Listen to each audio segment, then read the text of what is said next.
come associazione di categoria ci siamo organizzati e ci stiamo organizzando con i nostri funzionari per dare tutta quella consulenza che serve ai nostri associati per far sì che, passatemi il termine, questo non sia terrorismo puro.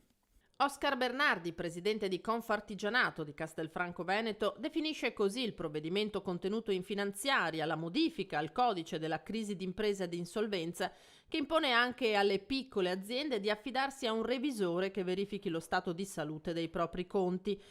I parametri sono stati rivisti e coinvolgono molte più realtà. La quota dell'attivo dello stato patrimoniale è stata abbassata da 4 a 2 milioni di euro. Solo nel mandamento castellano sono quasi 200 le attività produttive coinvolte. Hanno l'obbligo di nominare quello che io chiamerei un controllore, qualcuno che va a verificare praticamente se la liquidità dell'azienda è in ordine oppure no.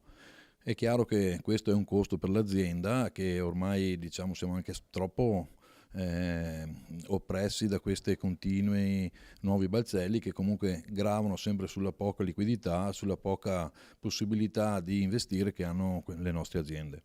Un balzello di fatto, secondo l'associazione di categoria. Annualmente circa l'ordine dei commercialisti mi sembra si aggirino dai 6-7 mila euro per azienda. È chiaro che questo è un costo puro perché fra l'altro poi questo controllore ha solo il compito di verificare quelli che sono i parametri di liquidità dell'azienda, non ha nessun obbligo poi nei confronti dell'azienda. A questo tema Confartigianato dedica degli incontri ad hoc il prossimo giovedì 13 giugno. Nel frattempo ci si è mossi anche su altri livelli.